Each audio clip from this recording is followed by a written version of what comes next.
and welcome to our Saturday 6 o'clock news. And in the news this week, it looks as if the warm weather is going to be with us for the weekend, but may change again early next week.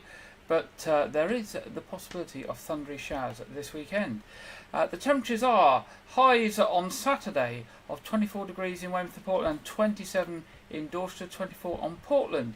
Sunday, cloud becoming a bit of a feature with sunny intervals in the afternoon.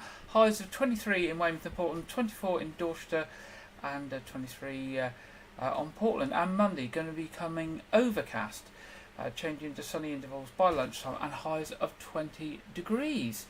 The rising temperature has led to a surge in people seeking heat exhaustion advice from the NHS website this week, with visits peaking at 1 every 8 seconds on a Thursday. The warning highlights increased risks for those more vulnerable to heat, including people over the age of 65 or with pre-existing health conditions such as respiratory and cardiovascular or heart disease. Heat exhaustion does not usually need emergency medical help if you can treat it soon and get yourself cooled down within 30 minutes. But if it turns into heat stroke, it needs to be treated as an emergency. Now, Dame Ruth May, who's the Chief Nursing Officer for England, has said, "We know that there is a high risk of heat exhaustion or heat stroke during the hot weather, especially among children and older people and those with long-term health conditions like diabetes, heart problems. So it's a good idea to check on loved ones, friends and neighbours. Keeping the body cool and drinking plenty of fluids is vitally important, as well as dressing sensibly. We also advise using a high-factor sunscreen and limiting the amount of time you spend in the sun to avoid the risk of sunburn and to prevent skin cancer. If someone is showing signs of heat exhaustion, they need to be cooled down and given fluids. If their condition does not start to improve after 30 minutes, then seek medical attention by calling 111 or 999 in an emergency." Now, NHS Sussex have produced a short video that tells us about heat exhaustion and what to do, and here it is now. The first problem you can have with overheating is what we call heat exhaustion. Your body becomes tired. It's a lot of work to keep cool. So it starts to have an impact on the body. You start to get symptoms like headaches. You can feel a bit nauseous. You can lose your appetite. You can feel a bit drowsy. And just generally unwell. Some people describe it feeling a bit fluey. When you're feeling like this, then actually you need to start taking some additional measures to really quickly start to bring your body temperature down, because with heat exhaustion it's starting to become dangerous.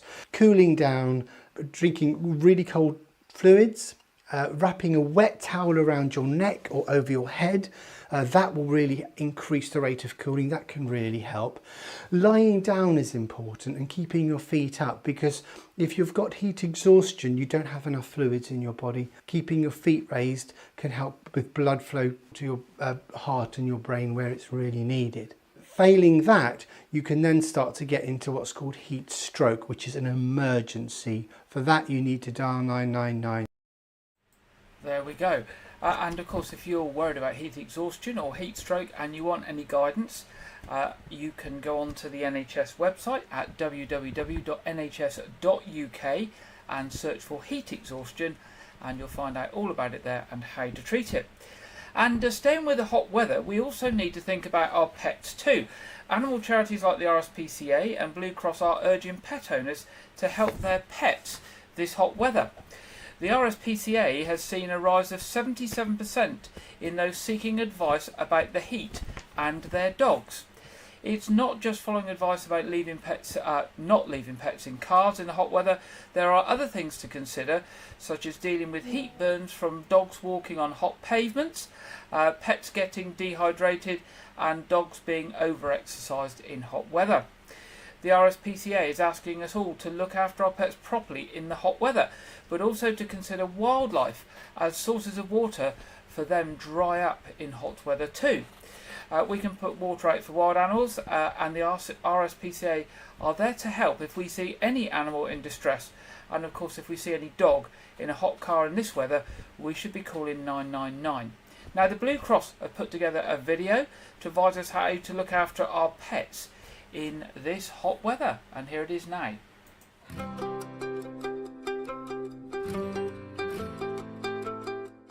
Hi, I'm Gemma, Education Officer for Blue Cross. Now, the weather is great for lifting our spirits, but the heat can have an opposite effect on our pets. Here are some quick and easy things you can do this summer to make the heat more enjoyable for your pet. Your dogs will love ice treats, both tasty and cooling. Just pop some of their favourite treats and water in a bowl, mix it up and pop it in an ice cube tray or fill a Kong with their favourite recipe and freeze. Cats will enjoy the ice balloon hack. Just fill up a balloon of water, leave it in the freezer, remove the balloon and voila, cold drink. Smallies can be given their leafy greens in icy water or straight from the fridge, and be sure to keep their hutch out of direct sunlight.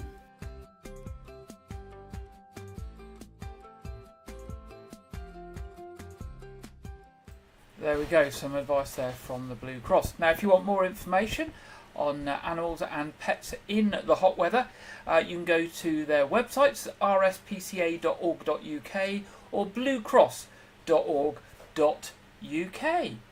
Now, as part of the Council's recent planning permission to demolish the former Weymouth and Portland Borough Council offices at North Quay, preparations for an archaeological excavation begin on Monday, the 11th of September.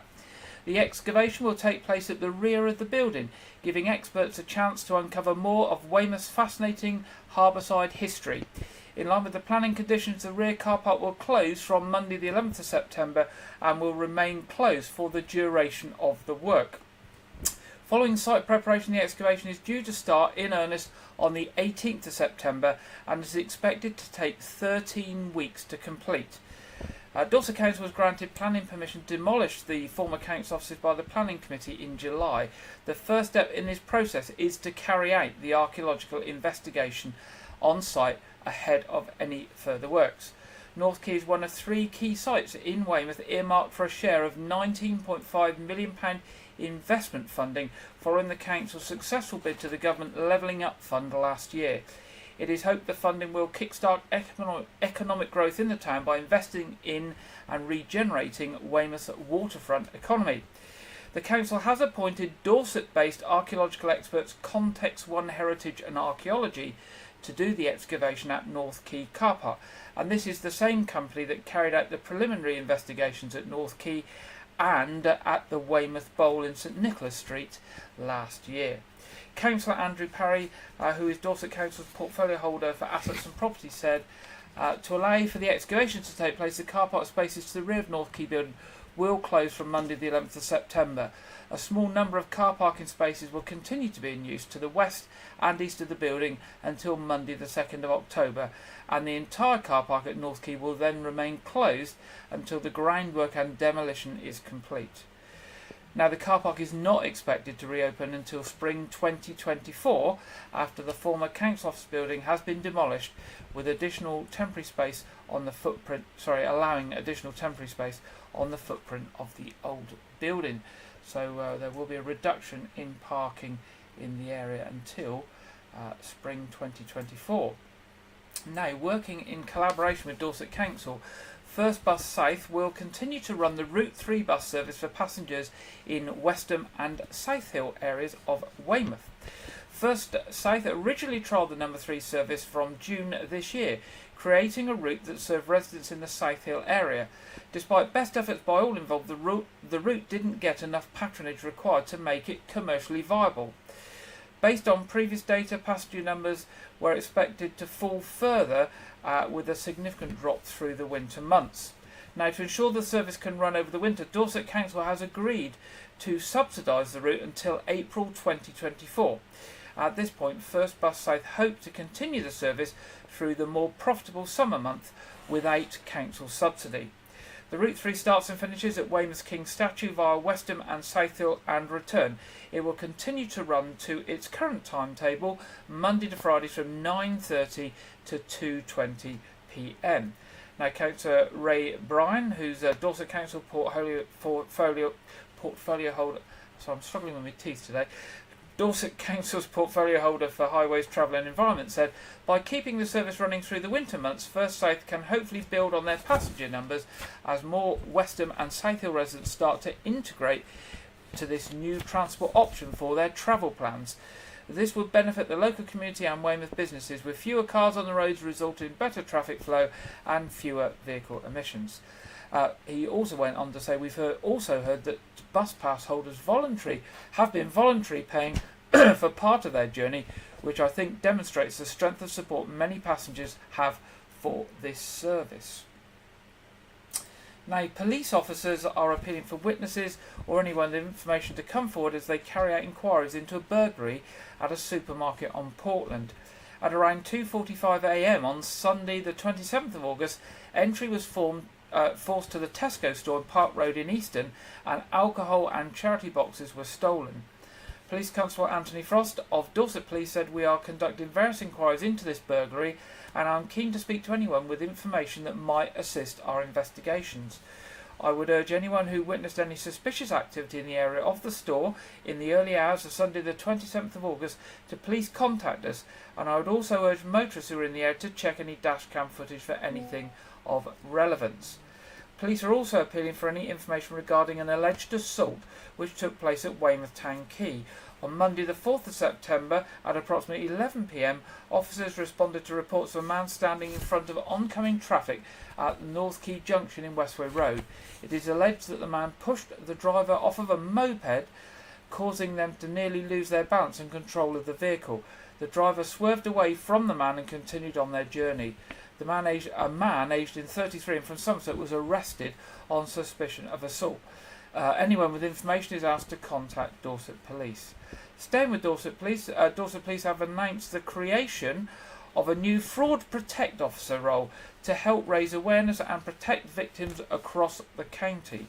The role will involve working with partners to engage with individuals and businesses to raise awareness, share information and promote national, regional and local crime prevention messaging, whilst also ensuring that all victims of fraud receive an appropriate safeguarding response to help reduce repeat victimisation.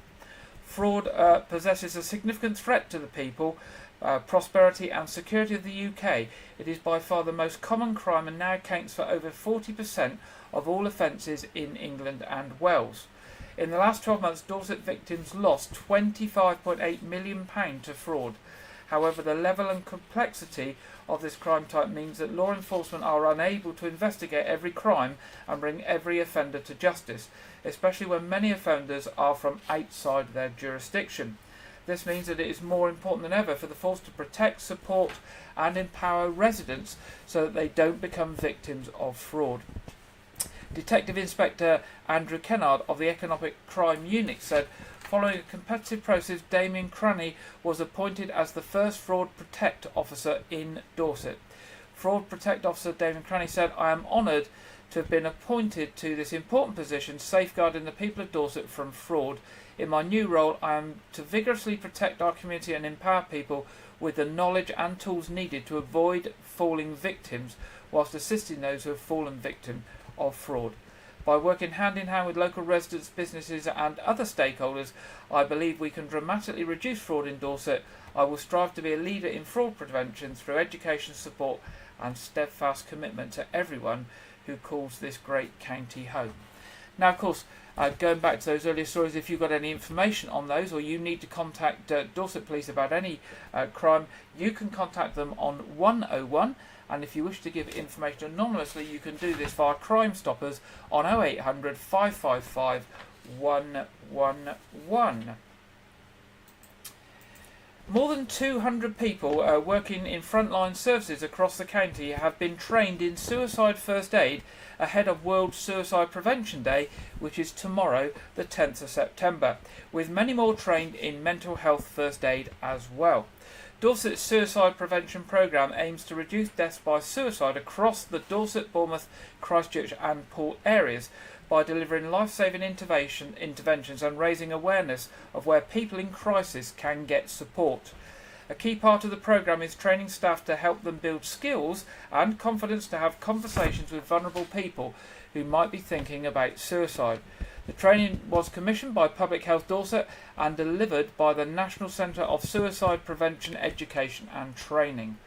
Providing suicide first aid involves gathering the skills and knowledge to competently and safely intervene when a person is at risk.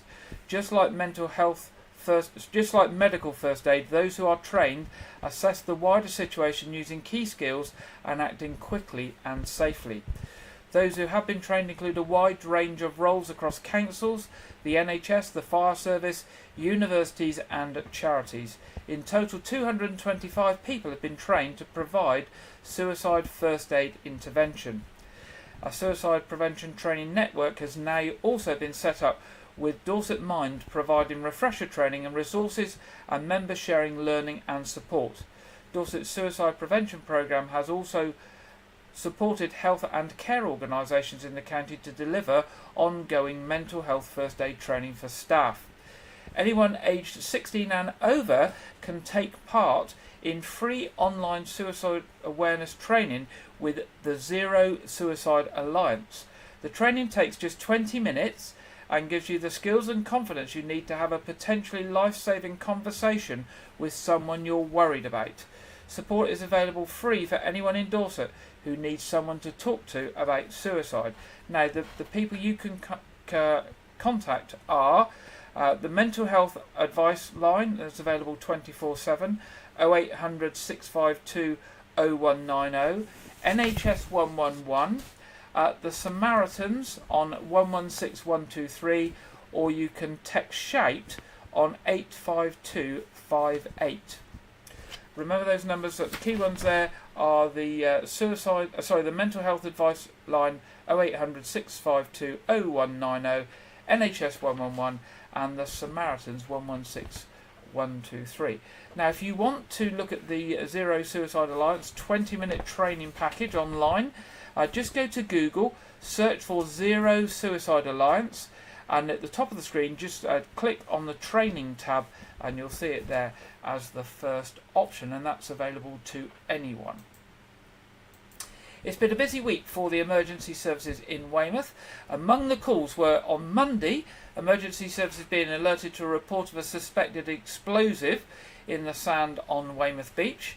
Dorset Police Explosive Ordnance Disposal was sent to the scene following the call-out at just after 5 p.m.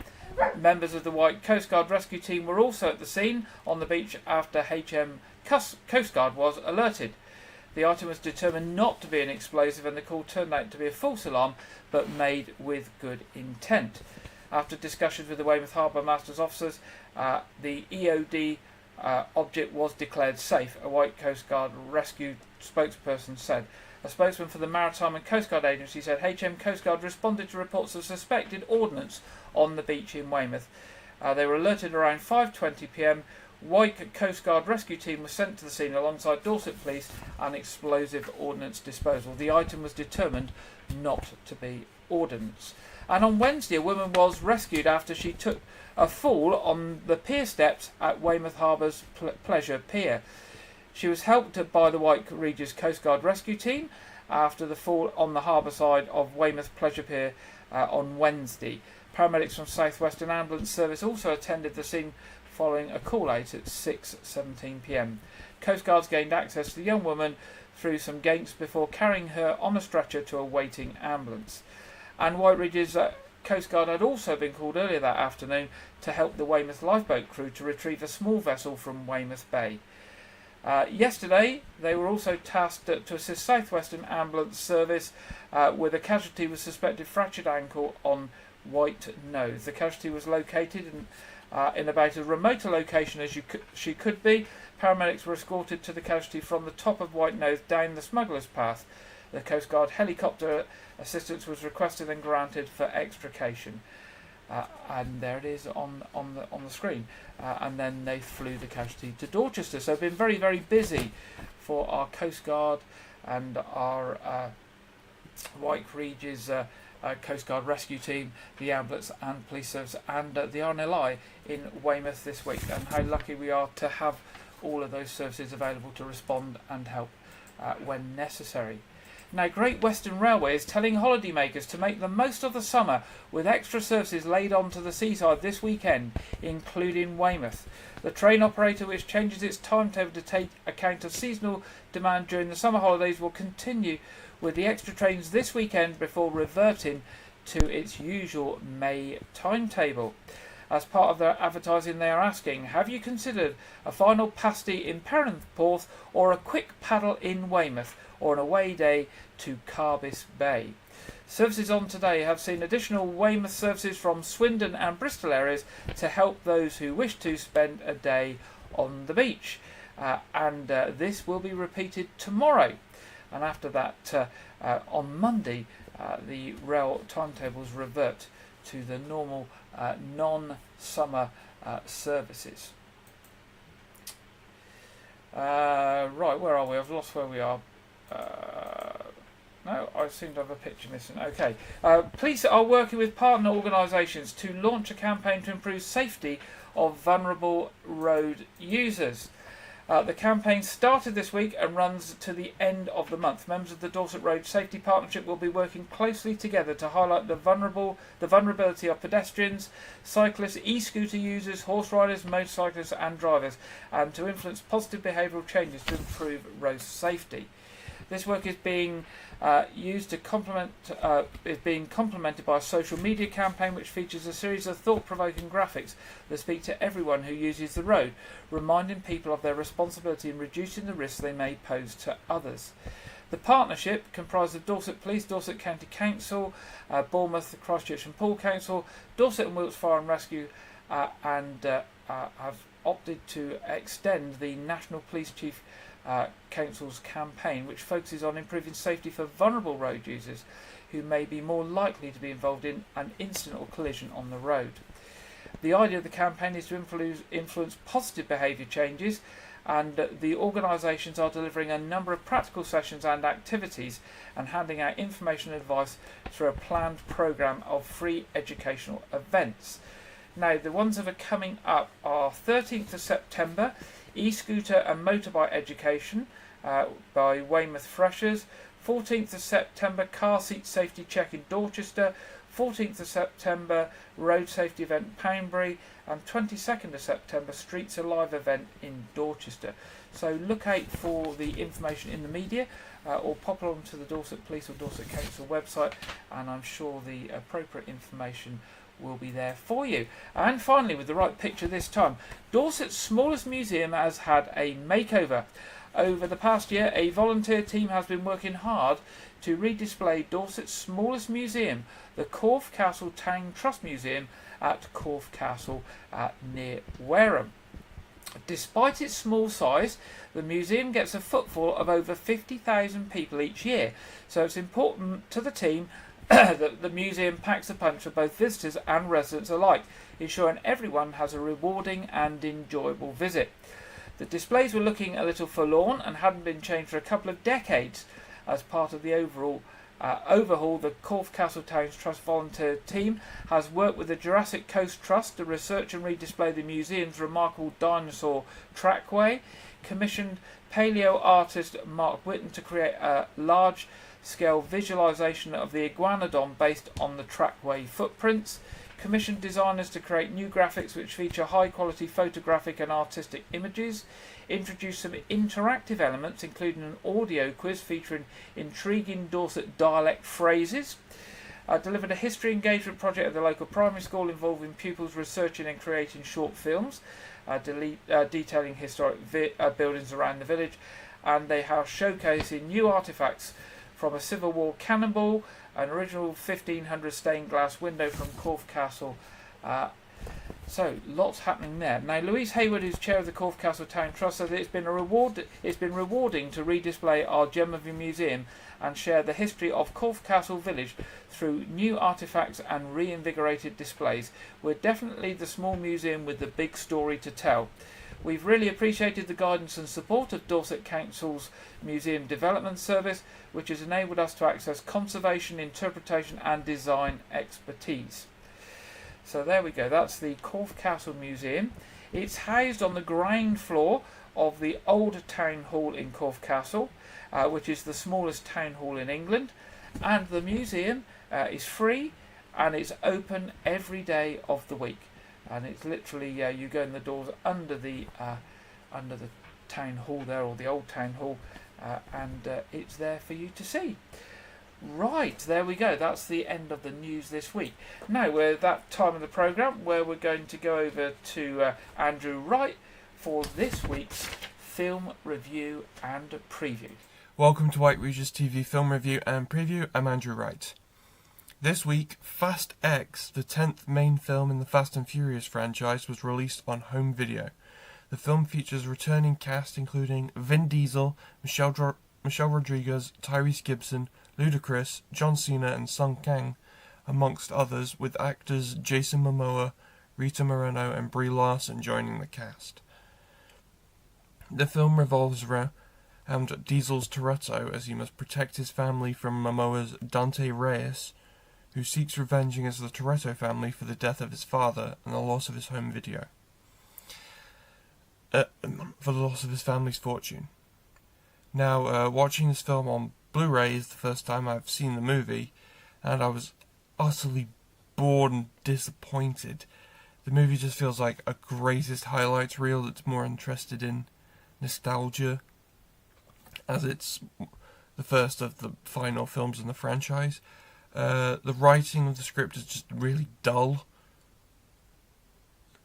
and the CGI car stunt sequences are disappointing because they should have been done practically.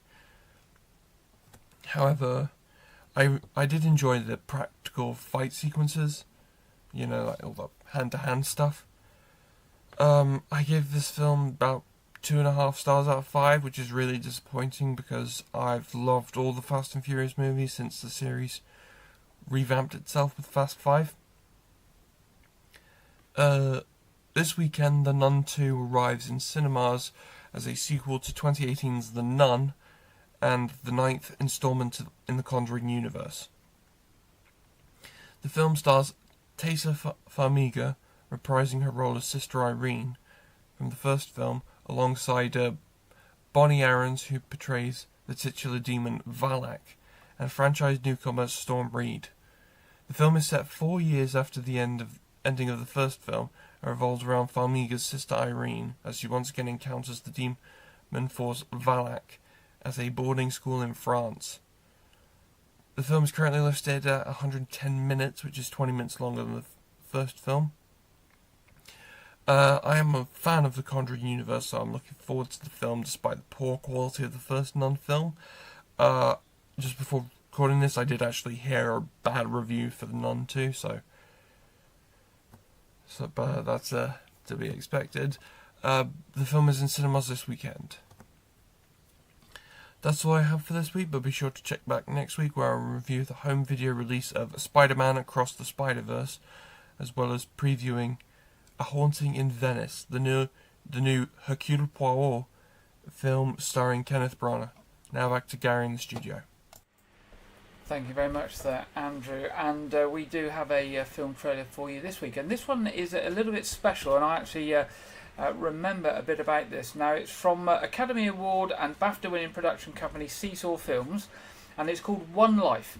It's directed by James Hawes and written by Lucinda Coxon and Nick Drake, and it's based on the book If It's Not Impossible, The Life of Sir Nicholas Winton by Barbara Winton. Anthony Hopkins and Johnny Flynn both play Nicholas Winton at different stages of his extraordinary life. Helena Bonham Carter plays Winton's mother, Babby. Now, One Life tells the true story of Sir Nicholas, or Nicky, Winton, a young London broker who in the months leading up to World War II rescued 669 children from the Nazis. Nicky visited Prague in December 1938 and found families who had fled the rise of the Nazis in Germany and Austria, living in desperate conditions with little or no shelter and food, and under threat of Nazi invasion. He immediately realised it was a race against time. How many children could he and the team rescue before the borders closed? Now, this is the bit that I remember. 50 years later, it's 1988, and Nicky lives haunted by the fate the children he wasn't able to bring safely to England, always blaming himself for not doing more. It's not until a live BBC television show, That's Life, which I remember actually watching at the time, surprises him by introducing him to some surviving children who are now adults, and he finally begins to come to terms with the guilt and grief he has carried for 5 decades. And if you remember that programme, it was Esther Rantzen, and he was sat in the front row, and she was talking about his story, and then she asked people in the audience to stand up who'd been saved by him, and he turns around and there are literally loads and loads of people in the audience. A very moving programme, and so I remember watching it when it came out live, and I've seen it many times since. So it's certainly a film that I'm going to look forward to watching. It's something that will very much interest me. Now, One Life will be released in the UK by Warner Brother Pictures on the 1st of January 2024. But here is a taster now. 30 seconds to on air! Okay, and you are just here. Good night. Sit farther back. Now, an extraordinary story about a young man who many years ago visited Prague. What he found there were thousands of refugees at the mercy of Hitler's imminent invasion. Do you ever think about the children and what happened to them? I bet you got some stories. That's really not about me. We are working to evacuate these children by train to safety in Britain. Why are you doing this, Mr. Winton? Because I may be able to do something about it. I must. Go now.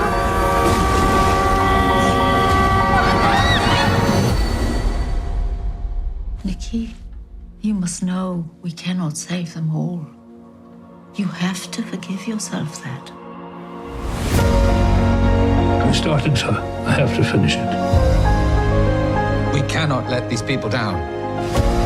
It is incredible what you achieved. We're doing as much as we can. You have a lot of faith in ordinary people. Because I'm an ordinary person. Save one life, save the world. Forgive me, but how many children are we speaking about? Can I ask, is there anyone in the audience tonight who owes their life to Nicholas Winton?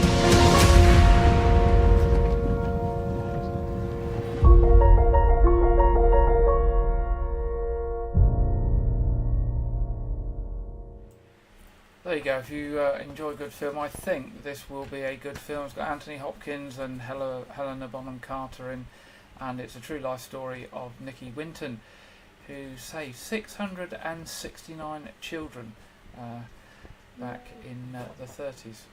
So a good story there. Okay, it's time now to see what the weather has in store for us this weekend, and we go to the Met Office for the weekend weather forecast, and this week we are joined by Rachel Ayres. Hello and welcome to your latest weather update from the Met Office.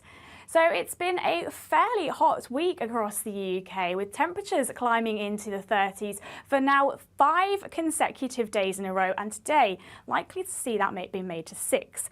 And this is all due to the fact we're under a very hot air mass that's been brought up from the south. As we go into next week, you'll start to see a few more weather fronts on the charts than of late, and that's because we're starting to see cold fronts making their way southeastwards, bringing some slightly cooler air from the northwest and helping those temperatures come back down towards average. But let's go back to today and have a look at the details. So we've seen a fair bit of mist, fog, low cloud across the north and west to start today. And we've got an area of rain and drizzle affecting the far northwest of Scotland. Plenty of sunshine though as we head into this afternoon. And this is going to help an area of heavy showers and thunderstorms developing across central parts of England through today. And there is a yellow thunderstorm warning out for this. But due to the nature of thunderstorms, even if you are outside of that warning area but close by, you could still see a thunderstorm through today. It's going to be another very warm or hot day as well, especially across the southeast, where we could see highs into the low 30s, around 33 as a max for today.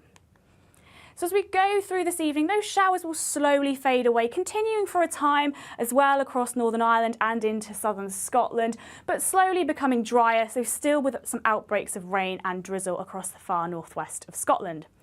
As we go into the early hours of Sunday, there's an area of heavy showers and thunderstorms pushing up into the southwest. So there's a chance, if you live here, you could be woken up by a thunderstorm into the early hours of Sunday. But this is all during what's going to be another warm and humid night, so another uncomfortable night for sleeping.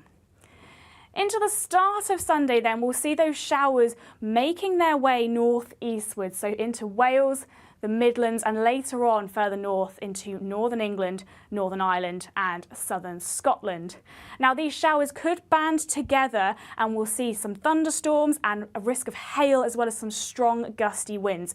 So do keep an eye on our website, our app and social media for the latest updates tomorrow on where these showers are, because as I said, the nature of these showers and thunderstorms does mean that they are a bit hit and miss in places, and even if you're outside of warning areas, you still are at risk of seeing a thunderstorm in these regions through tomorrow.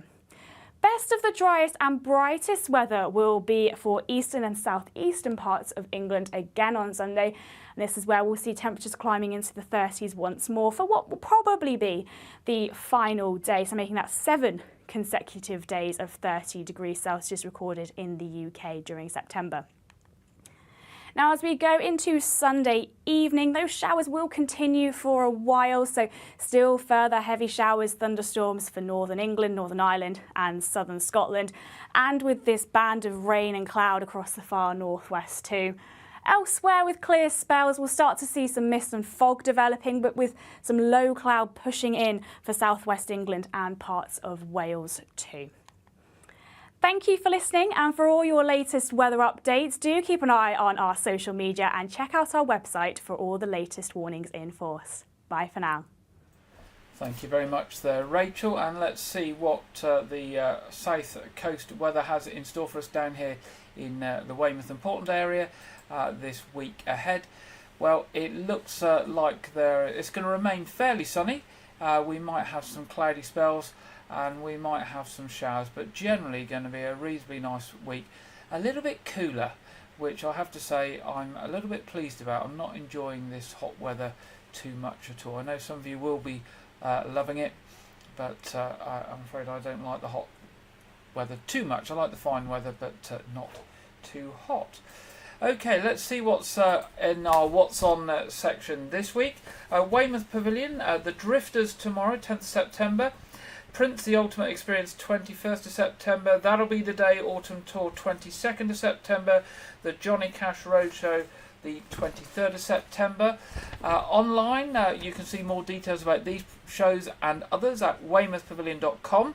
Or if you want tickets on those shows or any other shows and you don't want to do them online, then do give the box office a call on 01305 783 225. Now, turning to the Knowth Fort, it's artillery display team time tomorrow. So lots of interaction there at the Knowth tomorrow. 24th of September, Pause for Thought. That's the dog show and dog event. 1st of October, Family Science Festival. 7th to 8th of October, Pirate Weekend.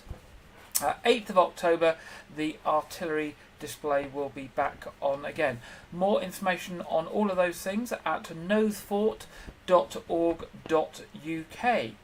Now, there's a concert of classical favourites being held at St Paul's Church tomorrow, September the 10th at 11:30, and this is going to be followed by a barbecue, and Gregory Stewart, who's a professional tenor, will perform the songs from Les Miserables, Carousel and West Side Story. Tickets are £12, includes wine, tea, coffee and snacks. Tickets are available from St Paul's Church. And in Wyke tomorrow at All Saints Church is the final in the summer concert series, an organ recital with Duncan Honeyborn, very popular local musician, not only local but plays all across the country and across the world in fact. And he will be playing on the church's 1884 Henry Jones organ, and the tickets for that are £5. Under 16s are free. It's a cash bar.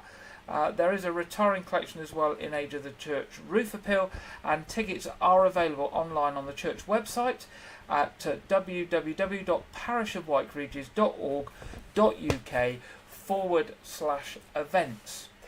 Church services in the Wyke Regis area tomorrow. All Saints 9:30, St Edmund's Church at 11 o'clock.